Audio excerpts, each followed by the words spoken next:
यह वीडियो सिर्फ जानकारी के दृष्टिकोण से बनाया जा रहा है। इस वीडियो का मतलब किसी जाति, धर्म, राजनीति या किसी मजहब या किसी की धार्मिक भावनाओं को आहत करने से नहीं है। हेलो, नमस्कार दोस्तों, नमो बुद्धाय, जय भीम। आज हम भ्रम का पुलिंदा नामक पुस्तक सीरीज में पार्ट 3 तक महामानव तथागत बुद्ध काल को देखा। अब उसके आगे हम पृष्ठ 27 से आगे पाणिनि और चाणक्य के बारे में जानेंगे कि राजीव पटेल जी ने इसके बारे में क्या लिखा है। तो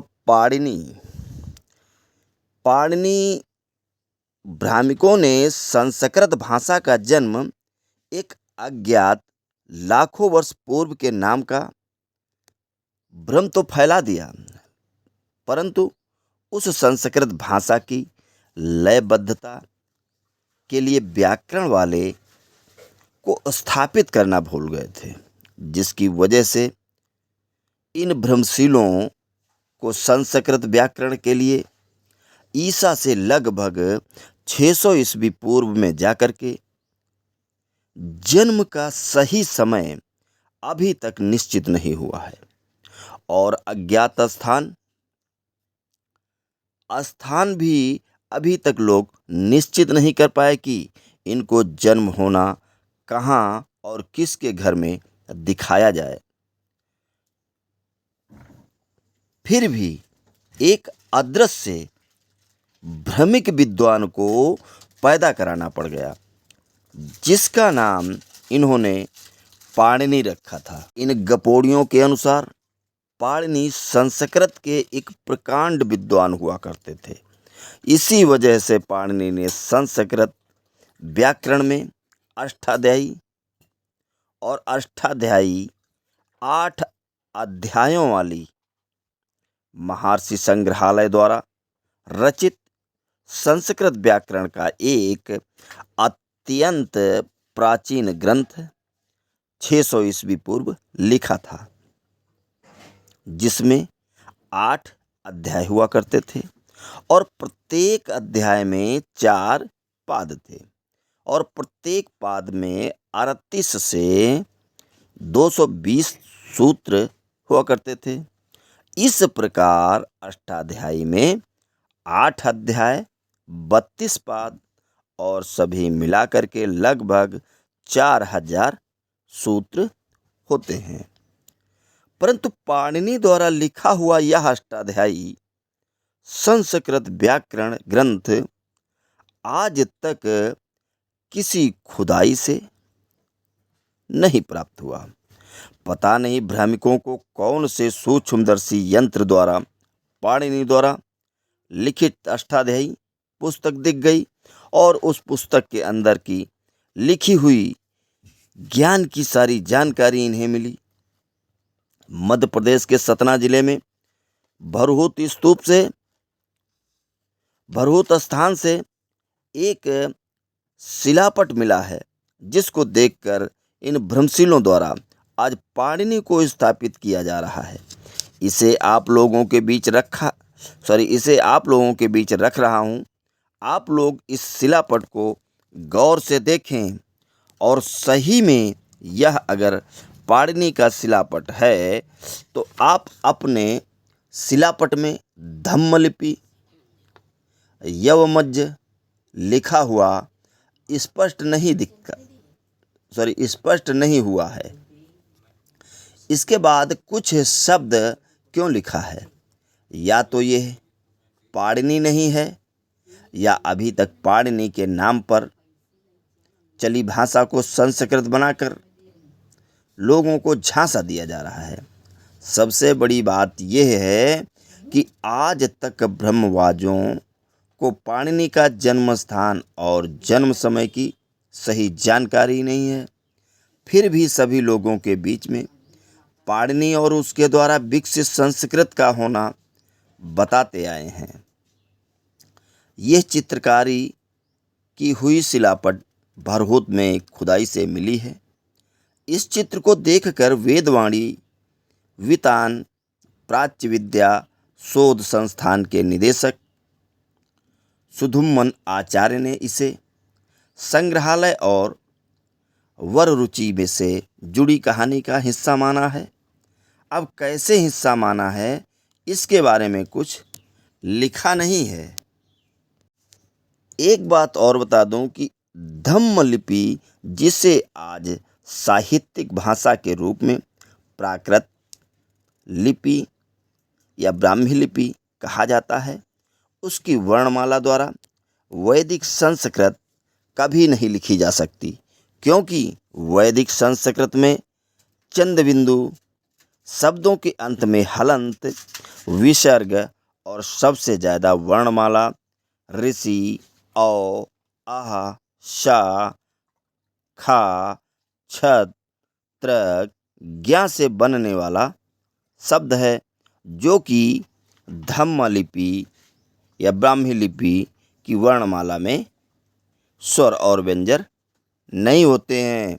दूसरी सबसे अहम बात यह है कि धम्म लिपि की वर्णमाला में जब ऋषि स्वर ही नहीं होता तो उस स्वर द्वारा संस्कृत का क्र कैसे लिखा जाएगा।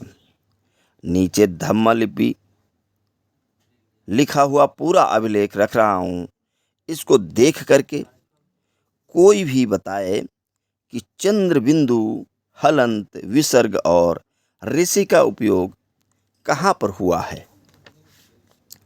साथियों, बहुत ही जबरदस्त भ्रम का पुलिंदा बनाया गया है, जिसे आप समझ रहे हैं ना।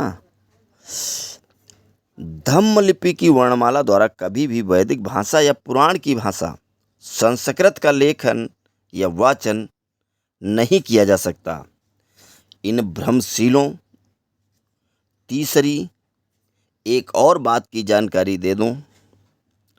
पाणिनि ने संस्कृत व्याकरण की पुस्तक लिखी, सही में लिखी थी या तुम लोग अभी तक सभी लोगों को भ्रमित कर रहे हो।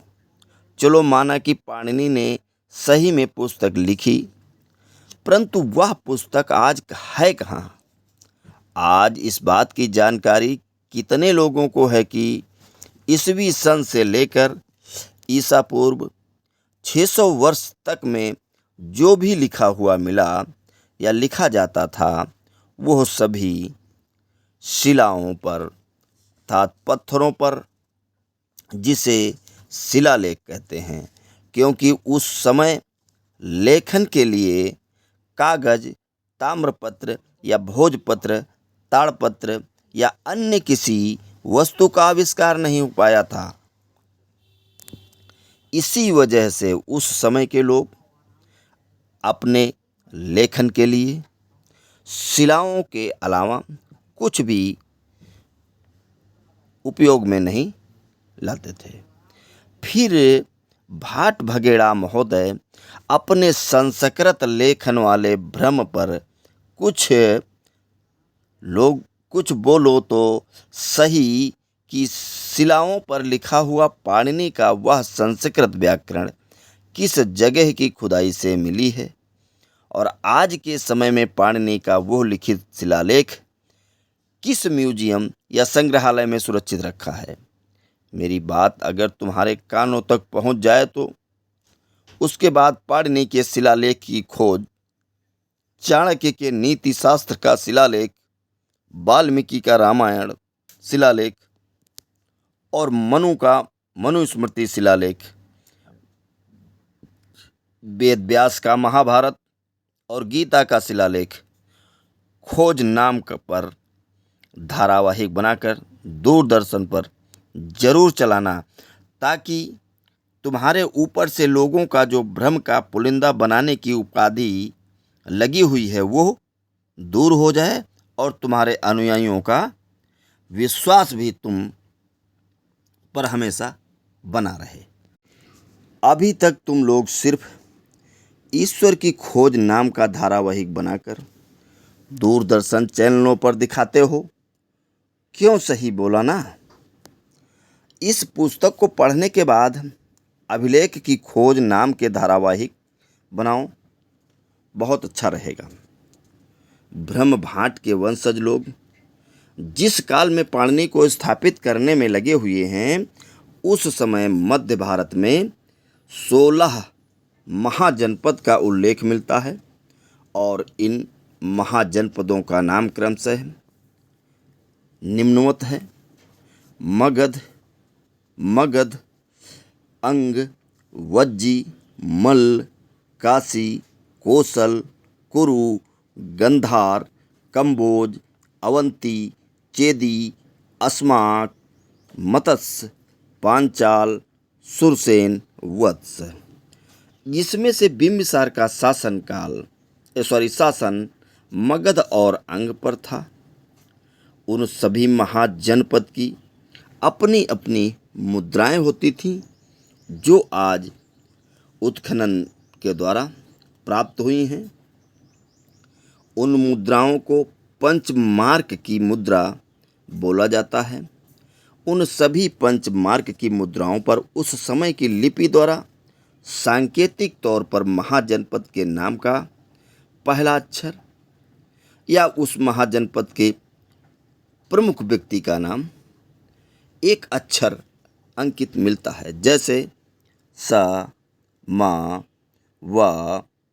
उस अंकित अक्षर को आज कोई भी देखने के साथ साथ उसे पढ़ भी सकता है, क्योंकि वो अंकित अक्षर धम्मा लिपि में लिखा हुआ है।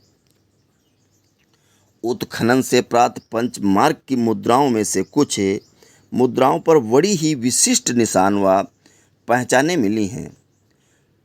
इन निशानों को देख व जानकर ब्रह्मवंशियों की आस्था हिल जाएगी, क्योंकि वे लोग तो सिर्फ कागज पर लिखे हैं और लोगों के मुंह से सुनी बातों के ज्ञान पर ही गर्व करते हैं। सच्चाई का उन्हें अभी तक पता नहीं है। शायद किसी ने उन्हें पुरातात्विक साक्ष्यों पर आधारित वास्तविक तथ्यों को उनके समक्ष प्रस्तुत नहीं किया है। इसी कारण आज तक इन निशानों पर ब्रह्मवंशी लोग अपना पुश्तैनी दावा ठोकते आ रहे हैं। ऐसे ही एक पंचमार्क की मुद्रा पर एक साथ बोधि वृक्ष, चैत्य और स्वास्तिक के निशान भी बना हुआ मिला है। अब यह तो पता ही है कि चैत्य और बोधि वृक्ष किस संस्कृति के वाहक हुआ करते थे, यानी स्वास्तिक निशान भी सम्यक संस्कृति का निशान व पहचान माना जाता है। इस स्वास्तिक चिन्ह पर इन ब्रह्मभाटों द्वारा सिर्फ भ्रम का पुलिंदा ही बनाया जा रहा है, भ्रम ही फैलाया जा रहा है। पंचमार्क की एक मुद्रा जिस पर रथ बना हुआ है, उसे इन ब्रह्मभाटों के समक्ष प्रस्तुत कर रहा हूँ, ताकि ब्रह्मभाटों के तथाकथित विद्वान लोग इस रथ में सवार व्यक्ति से अपना खून का रिश्ता जोड़ते हुए रथ सवार का नाम तो बता सकें। पंचमार्क की मुद्रा पर रथ और रथ पर सवार का चित्र बना हुआ है। अब ब्रह्मवंशी कलमकसाई लेखक रथ पर सवार व्यक्ति को क्या नाम देंगे? सम्यक संस्कृति में जब भगवान बुद्ध की मूर्ति बनने की परंपरा नहीं थी, उस समय बिहार के बोधगया में पहली बार महान सम्राट अशोक ने बोधि वृक्ष के नीचे महामानव तथागत बुद्ध का पद निशान सिरिपाद बनवाया था, जिसे सिरिपाद कहा जाता था। आज वैसे अनेक सिरिपाद मिले हैं, जिस पर स्वास्तिक, धम्माचक्र, त्रिरत्न का निशान देखने को मिलता है। सबसे नीचे में जो श्रीपाद देख रहे हैं, वो श्रीपाद स्वात घाटी से प्राप्त हुआ है, जिस श्रीपाद पर खरोष्टी लिपि में बोध गया साका मुनिसा लिखा हुआ है। आज अगर इस श्रीपाद पर साका मुनिसा नाम नहीं लिखा होता तो आज के कलम कसाई लोग इस श्रीपाद पर अपनी पुरखों की दावेदारी करते हुए एक और भ्रम का पुलिंदा लोगों में प्रचारित करते हैं। भाटों की भ्रमशीलता की वजह से पाणिनि के नाम पर वासुदेव शरण अग्रवाल प्राध्यापक काशी विश्वविद्यालय के जो हैं, उन्होंने 1954 ईस्वी में पाणिनि कालीन भारतवर्ष के नाम से एक पुस्तक लिखी है, जिसमें अध्याय 3 सामाजिक जीवन पर है। उस सामाजिक जीवन में परिच्छेद 1 वर्ण और जातियां इस पर लिखा गया है, जिसमें अग्रवाल लिखते हैं कि पाणिनि कालीन समाज की मूल भित्ति वर्ण और आश्रम की व्यवस्था थी। ब्राह्मण, क्षत्रिय, वैश्य और शूद्र इन चारों वर्णों का उल्लेख अष्टाध्यायी में हुआ है। आखिर ये सब पाणिनि ने कहाँ लिखा और ये सब विद्वान कहाँ से पढ़ लिए? क्या किसी ने ईसा से पूर्व मिले किसी भी अभिलेख में वर्ण जाति का उल्लेख देखा है? सम्राट हर्यक वंश के बाद सम्राट नागवंश, सम्राट नंदवंश, सम्राट मौर्य वंश का शासन आता है। मौर्य वंश के संस्थापक में महान चंद्रगुप्त का नाम बहुत ही बड़े आदर के साथ में लिया जाता है, क्योंकि इनकी वीरता के आगे देसी ही क्या विदेशी सूरमा भोपाली भी पानी मांगते थे। इस देश के इतिहास में यह भूतो ना भविष्यतो वाली घटना है। अभी तक आपने अपने देश के अंदर किताबों में वर्णित एक से एक कागजी सूरमा भोपाली गीदड़ छाप शेर शासक को पढ़े होंगे, परंतु किसी ने भी विश्व विजेता को पराजित नहीं किया है। उल्टे उन कागजी सूरमा भोपालियों को समय समय पर लंगड़ा लूला या वाल लुटेरे से हार का ही मुंह देखना पड़ा। किताबों में कोई कितना भी गाल बजाते हुए अपना बखान करे, परंतु सच्चाई को कोई छिपा नहीं सकता। आज देश के अंदर वीरता पर 2 प्रकार की जानकारियां प्रचारित हैं, जिसमें पहली जानकारी भीम की लाठी या 400 किलो का कवच कुंडल बोलकर बहादुरी का बखान किया जाता है, तो वहीं दूसरी वीरता की जानकारी चंद्रगुप्त मौर्य की वीरता की दी जाती है। अब इन दोनों जानकारियों में बहुत ही बड़ा फासला है। वीरता की पहली कहानी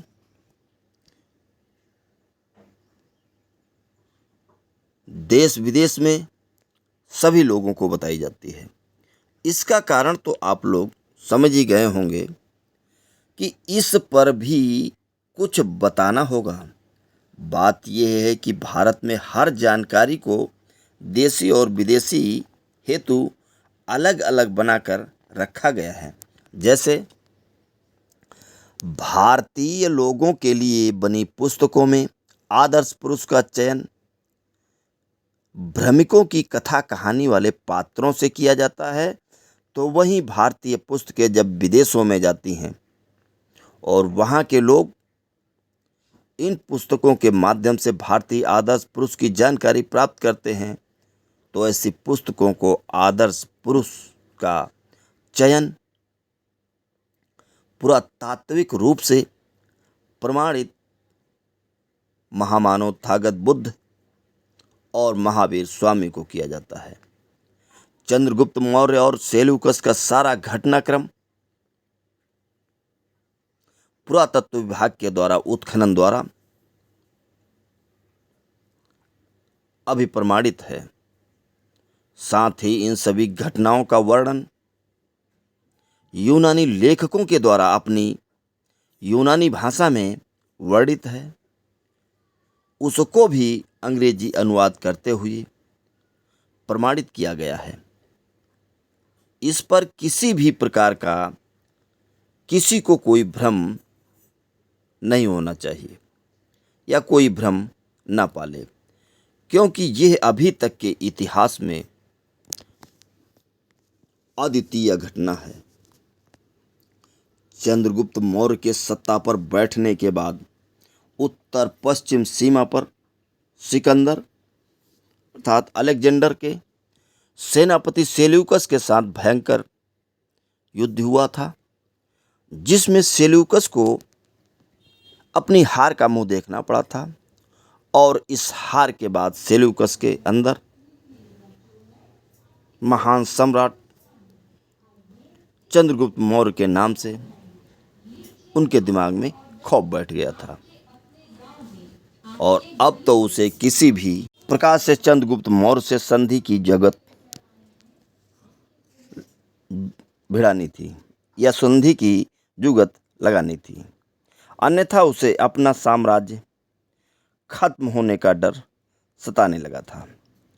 आगे इसी का प्रमाण है कि दो राजाओं के बीच दुश्मनी को पारिवारिक संबंध में बदलने के लिए सेल्यूकस ने सम्राट चंद्रगुप्त मौर्य से अपनी बेटी हेलेनास की शादी कर दी, और साथ ही साथ पश्चिमी भूभाग का एक बहुत बड़ा हिस्सा हिरात, कंधार, काबुल, बलूचिस्तान जैसा उन्नत भूभाग मगध सम्राट के चरणों में समर्पित कर दिया था। इतना होने के बाद भी सिकंदर के अंदर बैठा डर पूर्ण रूप से खत्म नहीं हो रहा था। इस वजह से उसने इतना होने के बाद भी अपने एक यूनानी विद्वान मेगास्थनीज को शांति दूत के रूप में चंद्रगुप्त मौर्य के दरबार में भेजा था, ताकि आगे किसी भी प्रकार की कोई परेशानी ना हो सके। तो बाकी का आप सभी लोग भी ये सुनकर सोचिए कि जो भ्रम हम लोगों के बीच में फैलाया जा रहा है वो कहाँ तक कितना सच या झूठ है। इसे आप सभी अपनी तर्क की कसौटी पर जरूर कसें। अब आगे देखते हैं कि राजीव पटेल जी चाणक्य के बारे में आगे क्या लिखते हैं कि भ्रमशील समुदाय को चंद्रगुप्त मौर्य की शौर्य गाथा वाली सारी जानकारी अंग्रेजी सरकार के आने के बाद ही प्राप्त होती है। वही वजह है कि अंग्रेज के पूर्व काल में भ्रमिकों द्वारा गढ़ी गई तरह तरह की कहानी में चाणक्य की कोई गाथा वाली कहानी नहीं है। लेकिन जब अंग्रेज विद्वानों द्वारा मौर्य शासनकाल की जानकारी इस प्रकार से बताई गई तो इन भ्रमिकों में एकदम खलबली मच गई थी कि बगैर भ्रमिक के सहयोग से कोई इतना बड़ा शासक कैसे बन गया। अगर बन भी गया तो अब यह अच्छी बात नहीं है। उस जानकारी को अब विस्तृत करना ही होगा। साथ ही उस प्रमाणिक वीरता का सारा श्रेय किसी भ्रमवंश के एक पात्र को जाना चाहिए। इसी करके इन लोगों ने, इन भ्रमशीलों ने चाणक्य नाम के एक कैरेक्टर को फिक्स किया, जिससे कि वो बता सके कि इतने महान सम्राट के पीछे हमारा ही कोई वंशज एक काल्पनिक चाणक्य था, जिसकी वजह से वो इतने महान बन पाए। बस इसके बाद भ्रमशील समुदाय द्वारा मौर्य काल के महान संस्थापक चंद्रगुप्त मौर्य के दरबार में नीति निर्धारण के लिए इन भ्रमशील समुदायों का एक काल्पनिक पात्र, फिक्शनल कैरेक्टर चाणक्य को प्रबंधक के रूप में स्थापित किया जाता है। ऐसा मैं नहीं बल्कि चाणक्य के बारे में मिला घुसपैठिया प्रमाण कहता है। ऐसे एक पात्र के बारे में विस्तार पूर्वक जानकारी मैंने सम्यक प्रकाशन से प्रकाशित पुस्तक एक बुद्धिजीवियों का षड्यंत्र में मेगास्थनीज के हवाले से दी है, जिसे आप लोग देख सकते हैं। फिर भी कुछ बातों पर यहाँ भी चर्चा करेंगे। ऐसे भ्रमशीलों की ये पुरानी आदत रही है। उनके समुदाय की 8वीं शताब्दी से पूर्व जो भी गपोड़ प्रसिद्ध है वह सब घुसपैठ द्वारा ही निर्मित है। दूसरे राजपूत और मुगल काल के दरबार में रहे भ्रमभाट दरबारियों की प्रसिद्धि जग जाहिर है। इसमें भी भ्रमिकों की सबसे बड़ी विश्वविख्यात गुणवत्ता अकबर के दरबार में रहे नवरत्नों में वीरबल टोडरमल या टोडरमल के परम मित्र तुलसीदास के बारे में विश्वविख्यात है, जग जाहिर है। प्रमाणिक तौर पर 8वीं-9वीं शताब्दी से पूर्व भारत में जब किसी भी जातियों का उदय ही नहीं हुआ था, तो फिर इन भ्रमिकों का जन्म भी होने का कोई सवाल ही नहीं पैदा होता। इसी सच्चाई को झुठलाने के लिए भ्रमिक समुदाय अपने काल्पनिक पूर्वज को समय समय पर 8वीं शताब्दी से पूर्व में जाकर इन पुस्तकों के माध्यम से पैदा कराते रहे हैं। ऐसा भ्रम फैलाने में भ्रमशील समुदाय को एक साथ दो बात का लाभ होता है। पहला लाभ ये होता है कि 8वीं-9वीं शताब्दी के बाद जन्म लेने वाला भ्रमिक समुदाय के जाति वर्ण का सगा संबंधी पूर्व की सम्यक संस्कृति में जाकर प्रत्यारोपित अर्थात इम्प्लांट हो जाता है। और भ्रमिकों को दूसरा लाभ ये होता है कि सम्यक संस्कृति में मौर्य वंश के जैसे अन्य बलशाली सम्राटों के पल्लू में छुपकर वह समुदाय अपनी झूठी गुणवत्ता को दिखा देता है, जबकि दोनों तथ्य तर्क संगत नहीं हैं। इसीलिए तर्क की कसौटी पर इन सभी जाल फरेबों को कोई भी कसेगा तो इन धूर्तों द्वारा निर्मित भ्रम का पुलिंदा आसानी से दिख जाएगा कि इन्होंने कौन कौन सी चालें चली हैं। चाणक्य पर निर्मित एक भ्रम का पुलिंदा ऐसा फैलाया गया है। इन भ्रमबाजों ने अपनी गपोड़ता वाली आदत की वजह से चाणक्य का इतना बखान कर दिया कि आज वही उनके गले की फांस बन गया है। जैसे चाणक्य द्वारा चाणक्य नीति और चाणक्य अर्थशास्त्र की जानकारी को काफ़ी प्रमुखता से जग जाहिर करना। अब इस बात की जानकारी तो सभी को है कि चंद्रगुप्त मौर्य या उस समय के रहे अन्य सभी सम्राटों या सभी विद्वानों वाली लिखी जानकारी पुरातत्व विभाग के द्वारा उत्खनन से प्राप्त हो गई है। और साथ ही उस खुदाई में जो भी लिखित साक्ष्य एविडेंस मिले हैं वो सारा लिखा हुआ पत्थरों या शिलाओं पर मिलता है। इस बात से आप लोग सहमत हैं कि मौर्य काल का सारा लिखित अभिलेख शिलालेखों पर ही मिला है। फिर चाणक्य का लिखित ज्ञान शिलापट पर कब और कहाँ से मिला, इसकी किसी को जानकारी नहीं है। और फिर भी उस एक काल्पनिक कैरेक्टर चाणक्य को स्थापित कर रहे हैं। यह बात आज पूरे विश्व जगत को मालूम है कि भारत में ईस्वी सन से पूर्व जिस किसी ने भी कुछ भी लिखा था वह सभी इन शिलाओं के ऊपर मिल गया है, पर धम्मा लिपि में लिखा हुआ है। फिर चाणक्य नीति और चाणक्य का लिखा हुआ अर्थशास्त्र शिलाओं पर पूर्व वाले भाषा स्वरूप में आज तक किसी को कहीं पर क्यों नहीं मिला? क्या चाणक्य उस समय का कोई अपवाद व्यक्ति था जो अपने भ्रमिक भूदेव समुदाय के अलौकिक शक्ति का प्रयोग करते हुए शिलाओं की जगह सीधे ईसाबाद के बने कागज और ईसाबाद की विकसित नागरी लिपि द्वारा लेखन कार्य करने लगा था? बात यह है कि इन भ्रमिकों पर कभी कभी सस्ते नशे का प्रभाव गजब का चढ़ जाता है। आखिर नशा का प्रभाव नहीं हुआ तो फिर इन गपोड़ियों को बिना पुरातात्विक साक्ष्य के चाणक्य की जानकारी किस तरह प्राप्त हुई? आज समग्र मौर्य वंश के कार्यकाल के जितने भी शिलालेख लिखित मिले हैं, उन शिलालेखों में किसी भी चाणक्य की कहीं पर कोई चर्चा नहीं मिली है।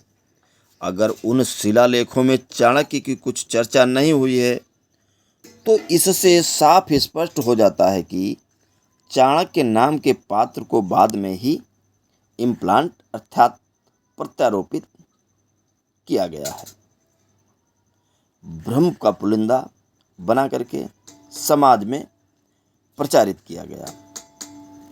ऊपर मैंने भ्रमिकों को सलाह दी थी कि तुम लोग दूरदर्शन के माध्यम से ईश्वर की खोज की जगह पर अभिलेख की खोज नाम का एक धारावाहिक बनाओ और उसमें चाणक्य के द्वारा लिखित शिलालेख को शामिल कर लेना, ताकि चाणक्य के द्वारा लिखित अभिलेख की सच्चाई आज सभी विश्व जगत के बीच में आए, जिससे सभी के दिमाग में चाणक्य लीला की सच्चाई का भी पता चल सके। उम्मीद करता हूँ कि आप लोग भ्रमिकों का ये जो गपोड़ लीला का जाल फैलाया हुआ है उसे समझ गए होंगे। फिर भी एक बात की जानकारी दे देता हूँ कि अंग्रेजी सरकार में मिले पुरातात्विक साक्ष्यों प्रमाणों के आधार पर जब मौर्य वंश की महानता बताई गई थी तो अंग्रेजी काल में भ्रमिक समुदाय को अपने इस गपोड़ ज्ञान पर कुंठा महसूस होने लगी थी। उस कुंठा से बचने का एक ही उपाय था कि एक नई भ्रमपूर्ण कहानी का पुलिंदा बना करके उसे सामने रखना या उस पुलिंदे को जन्म देना, जिसमें मौर्य काल का सारा श्रेय उस काल्पनिक चरित्र चाणक्य के सिर मढ़ा जा सके। ऐसे भ्रमिक समुदाय के अंदर यह गुण जन्मजात देखने को मिलता है। भ्रमिक समुदाय को जब किसी भी काल या घटना में अपने आप को इम्प्लांट अर्थात स्थापित करना होता है तो सबसे पहले एक लेखक का नाम तय किया जाता है, जिस लेखक का नाम कल्पनाओं द्वारा तय होता है और उस कल्पना में उसकी वास्तविकता और उसकी सत्यता से कोई मतलब नहीं रहता है। उस लेखक का वास्तविक जीवन से कोई दूर दूर का भी संबंध नहीं होता है। अब खेल का दूसरा पहलू शुरू होता है। पूर्व काल के किसी महत्वपूर्ण वंश की जानकारी वाली पुस्तक या फिर प्राचीन बौद्ध जातक कथाओं से युक्त कोई भाग को लेकर के एक पुस्तक की रचना करते हैं और उस रचना में जिस पात्र को या किस विषय को स्थापित करना होता है उससे संबंधित उस समय के पात्रों को या वैसे विषय का 2 शब्द वर्णन कर दिया जाता है और आगे यह पुस्तक एक स्रोत का काम करना शुरू कर देती है। इन भ्रमिकों द्वारा अभी तक जितनी भी कथा कहानियाँ बनाई गई हैं उन सभी में इसी प्रकार से मिथ्या विषय और मिथ्या पात्र, या हम कह सकते हैं कि मिथ्य युगों का निर्माण करते हुए आए हैं और उसी का भ्रम का पुलिंदा बना करके समाज में प्रचारित करते रहे हैं। चाणक्य नाम के किरदार को मौर्य के दरबार में बैठाने अर्थात इम्प्लांट करने के लिए दो अज्ञात व्यक्तियों द्वारा अज्ञात काल में जाकर दो पुस्तकों का लेखन होता है, जिनमें एक पुस्तक का नाम है महावंश और दूसरे का नाम मिलता है मुद्रा राक्षस। अब जो पहली पुस्तक महावंश है, उस महावंश पुस्तक का प्रथम लेखन किस काल में हुआ और इसका लेखक कौन था, इसकी सही पुष्टि करने वाला आज कोई नहीं है। अब इस महावंश पर गौर करें तो पाएंगे कि इसमें सम्राट बिंबिसार से लेकर के गुप्त शासक तक का वर्णन किया गया है और इस पुस्तक में सम्यक संस्कृति में रहे सभी सम्राटों और मार्गदाता का कार्य वर्णन चमत्कारिक और विकृत करते हुए दिखाया गया है। इस महावंश बौद्ध ग्रंथ में सम्राट अशोक द्वारा अपने 99 भाइयों की हत्या को भी दिखाया गया है कि जिससे ये महाभारत में कौरवों के 100 पुत्रों का स्थापित कर सके। वही भगवान बुद्ध द्वारा श्रीलंका, प्राचीन सीलोन का भ्रमण भी बताया गया है। आखिर इस पुस्तक में पुरातात्विक साक्ष्यों के विपरीत इतनी बड़ी छेड़छाड़ किस आधार पर की गई, इसका कोई भी अभी तक प्रमाणिक आधार नहीं मिला है कि इसका लेखन गुप्त काल के बाद में कभी भी हुआ होगा। इसके लेखन के काल का अनुमान तो लगाया जा रहा है। उसके अनुसार उस समय देश पर हर्षवर्धन वंश या पाल वंश का शासन था और साथ ही उस समय देश में अनेक शिक्षण संस्थान भी कार्यरत थे, जिस वजह से आज गुप्त काल और अनेक शिक्षण संस्थानों का काफ़ी लिखित साक्ष्य पुरातत्व विभाग को मिल चुका है। लेकिन अब सही साक्ष्य जमीन के अंदर खुदाई से मिले हैं। फिर महावंश पुस्तक की जानकारी किस उत्खनन से हुई, यह आज तक किसी भी पुरातत्ववेत्ता को नहीं मालूम है। सबसे मजे की बात तो ये आती है कि गुप्त काल, वर्धन काल, पाल काल या उस काल के शिक्षण संस्थानों का भी लेखन ताम्रपत्र, ताड़पत्र के साथ धम्मा लिपि की वर्णमाला में ही मिलता है। परंतु इन गपोड़ियों के द्वारा चाणक्य को स्थापित करने के लिए लिखी गई महावंश पुस्तक मात्र कागज पर मिलती है, तो फिर पक्के तौर पर यह कैसे कहा जा सकता है कि महावंश नाम की पुस्तक का लेखन उस समय 9वीं और 10वीं सदी के बाद का है। महावंश वस्तुतः श्रीलंका से जोड़कर लिखी गई पुस्तक है। इस पुस्तक के मूल लेखक कौन हैं, इस बात की जानकारी आज तक किसी को नहीं है। परंतु इस पुस्तक का अनुवाद करवाते हुए पुनः 1942 ईस्वी में हिंदी साहित्य सम्मेलन प्रयाग उत्तर प्रदेश के सहयोग से प्रकाशक बनाते हुए पोधार प्रसाद गौड़ कायस्थ पाठशाला प्रेस द्वारा मुद्रित करवाया गया था। इस पुस्तक पर अनुवादक के रूप में भदंत आनंद कौशल्यायन का नाम लिखा हुआ मिलता है। आनंद कौशल्यायन सिर्फ अनुवादक की भूमिका में हैं। पुस्तक के अंदर लिखी किसी भी विषय वस्तु से उनका कोई लेना देना नहीं है। लगता है कि किसी साजिश के तहत भदंत आनंद कौशल्यायन जी से यह अनुवाद करवाया गया था। अब कहानी को समझें बृहद पैमाने पर उत्खनन होने के बाद 19वीं शताब्दी में अंग्रेज विद्वानों के द्वारा पाषाण काल, सिंधु काल, मौर्य काल और गुप्त काल की जानकारी मिलती है, जिसमें मुख्य रूप से मौर्य काल के इतने विशाल भारत और उत्कृष्ट सम्राट की जानकारियां प्राप्त होती हैं। उसके बाद तो देश के इन भ्रमशील भ्रमभाटों के पेट में गुड़गुड़ी चालू हो जाती है या हलचल होती है। फिर शुरू होती है एक नई कहानी का लेखन करते हुए भ्रम का पुलिंदा बनाने की, जो आज आपके सामने है। आखिर इतना बड़ा भ्रम समाज के अंदर कैसे फैलाया गया? दूसरी पुस्तक इन लोगों ने, भ्रमशीलों ने लिखी, मुद्रा राक्षस, उसमें भी भ्रम का पुलिंदा देख लेते हैं।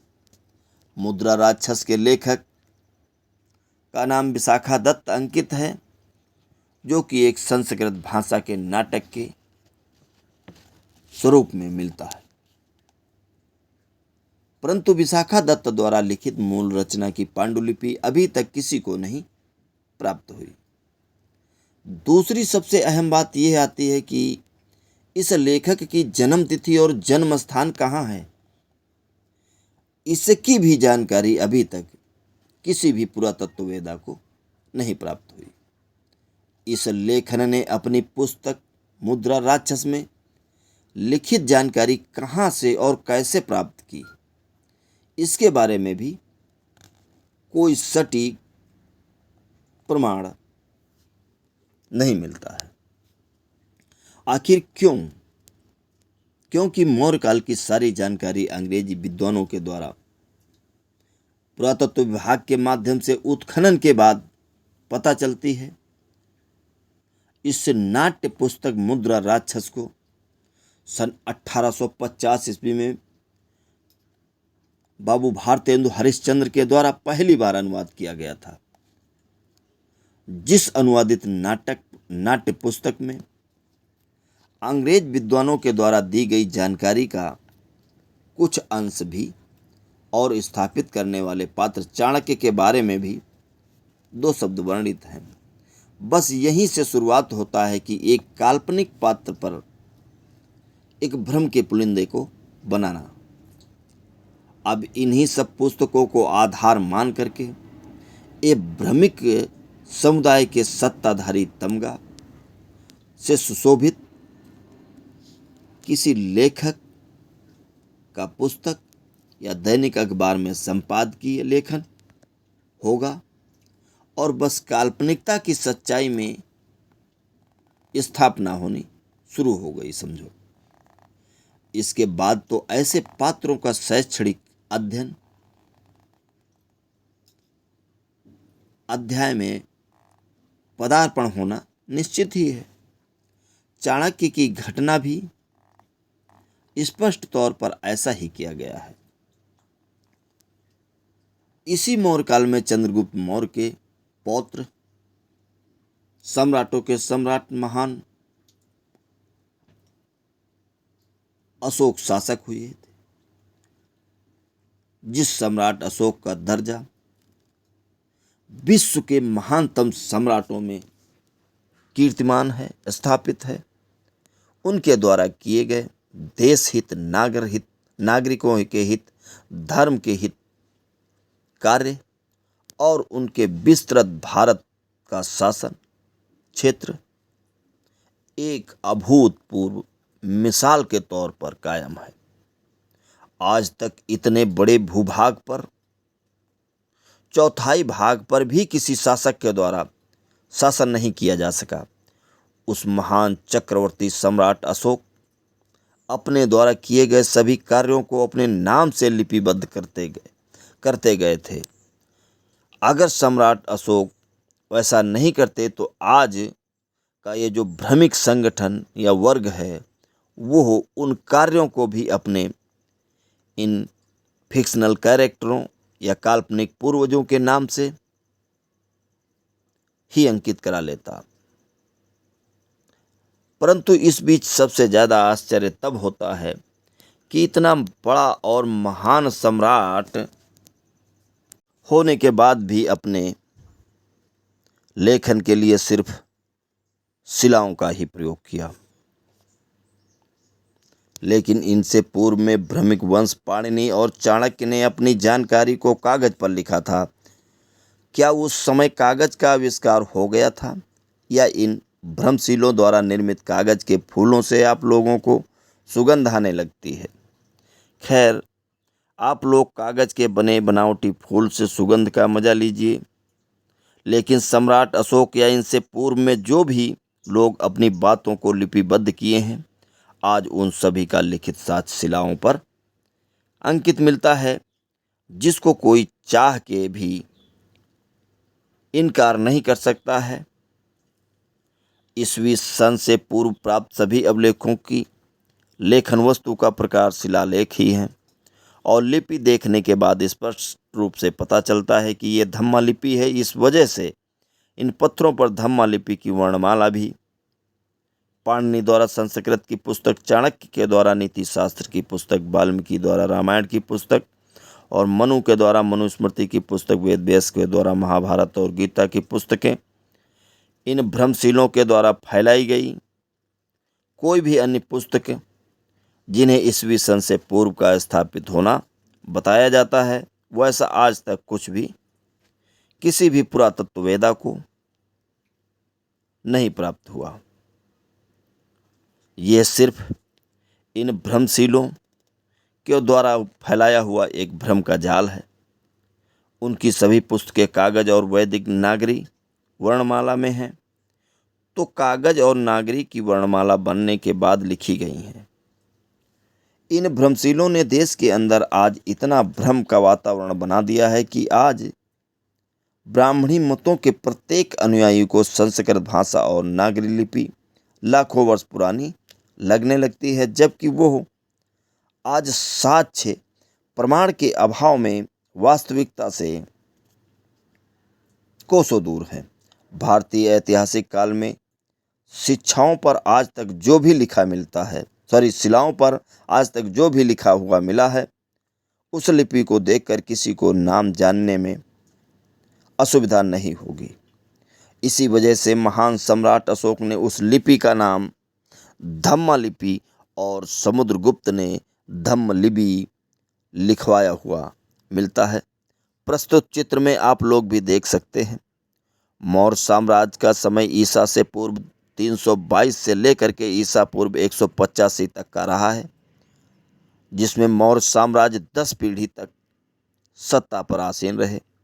यानी कि मौर्य की 10 पीढ़ियाँ 137 वर्ष मौर्यों का शासनकाल रहा, जिसमें चंद्रगुप्त मौर्य, बिंदुसार, सम्राट अशोक के ये 3 मिलकर ही 90 वर्ष सत्ता पर रहे और कुणाल मौर्य, दशरथ मौर्य, संप्रति मौर्य, शालीसुक मौर्य, देववर्मन मौर्य, शतधन्वन मौर्य, बृहद्रथ मौर्य के साथ 9 लोग मिलकर सत्ता पर 47 वर्ष तक काबिज रहे, जिसमें सबसे कम समय तक कुणाल 4 वर्ष और बृहद्रथ 2 वर्ष सत्ता पर आसीन होने वाले सम्राट हैं। सम्राट अशोक के बाद से ही कुणाल मौर्य के शासनकाल में मौर्य साम्राज्य का शासन कमजोर होने लगा था, जिसके परिणाम स्वरूप देश के दक्षिणी भाग पर सातवाहन साम्राज्य का उदय होता है, तो पश्चिमी क्षेत्रों पर हिंद बैक्टीरियाई शासकों का अपना आना जाना शुरू हो जाता है, जिसके कारण सम्राट अशोक का विशाल साम्राज्य वाला क्षेत्र, जिसे उस समय जम्मूद्वीप कहा जाता था, उस जम्मूद्वीप का क्षेत्र सिमटकर छोटा सा होने लगता है। सम्राट अशोक के मात्र 47 वर्ष की जम्मूद्वीप के छोटे से भूभाग देश पर शुंग वंश का उदय होता है। यानी इसको ऐसा भी कह सकते हैं कि ईसा से दूसरी शताब्दी पूर्व के लगभग जम्मूद्वीप के भूभाग पर 3 शासकों का सत्ता संचालन स्थापित हो जाता है, जिसमें पश्चिमी के क्षेत्रों पर हिंद बैक्टीरियाई की सत्ता को, तो दक्षिण के क्षेत्रों पर सातवाहनों की सत्ता बीच वाले भूभाग पर पुष्यमित्र शुंग की सत्ता स्थापित हो जाती है। ईसा से पूर्व में इन तीनों शासकों ने अपने अपने क्षेत्रों में प्रचुर मात्रा में साक्ष्य प्राप्त हुए हैं, जिसकी वजह से इस कड़वी सच्चाई को जानकर इनकार करना मुश्किल है। इन्हीं साक्ष्यों के आधार पर पता चला कि पुष्यमित्र शुंग ने अपनी राजधानी विदिशा में स्थापित की थी, जो आज मध्य प्रदेश के सतना के पास भरहूत नामक स्थान में अवस्थित है। अंग्रेजों के साथ भरहूत से पुष्यमित्र शुंग काल का काफ़ी साक्ष्य प्राप्त हुआ है। ज़्यादा जानकारी के लिए सम्यक प्रकाशन की पुस्तक वैदिक युग का घालमेल पढ़ें। सबसे बड़ी बात यह है कि आज के भ्रमिक समुदाय ने अपनी व्यवस्था को मजबूत करते हुए कहा है, अपने विरोधियों को दिग्भ्रमित करने के लिए इन तीन शासकों में से शुंग और सातवाहन को वैदिक समर्थक शासक बताने में कोई कसर नहीं छोड़ी है। लेकिन आज तक वैदिक होने का कोई भी पुरातात्विक साक्ष्य किसी भी पुरातत्ववेदा को नहीं मिला है। वहीं दूसरी ओर पश्चिमी क्षेत्रों से आने की वजह से हिंद बैक्ट्रियाई शासकों को विदेशी यवन शासक बोला जाता है, लेकिन इन तीनों का जो साक्ष्य है वो सभी सम्यक संस्कृति को मजबूत करने वाला दिखता है। इसके लिए कोई कितना भी कुछ लिखे या चिल्लाए, लेकिन उत्खनन से प्राप्त पुरातात्विक प्रमाणों को कोई बदल नहीं सकता। सबसे पहले पश्चिमी लोगों से आने वाले हिंद बैक्ट्रियाई के यवन यूनानी शासक डेमेट्रियस प्रथम अथवा दमित्र आज का संस्कारित शब्द था, जिस दमित्र के बारे में यह धारणा पैदा की गई है लोगों में कि यह शासक अपने नाम में त्र का उपयोग करता था और साथ ही वह संस्कृत भाषा का लेखन करता था, जबकि उसका स्वयं का नाम लिखा हुआ एक अभिलेख पे मिलता है, जिस पर उसने अपना नाम धम्मा लिपि द्वारा मधुरंगड़ अपयतो यवन राजा दिमित लिखवाया हुआ है। यानी कि कलम कसाईयों के द्वारा इनके नाम का संस्कार करने से पहले पाली भाषा में इनके नाम का लेखन दिमित स्वरूप में होता था। जैसे जैसे मौर्यों की सत्ता कमज़ोर पड़ रही थी, वैसे वैसे पश्चिम से यूनानी शासक पूर्व और दक्षिण के क्षेत्रों में अपने पैर फैलाने लगे थे या जमाने लगे थे।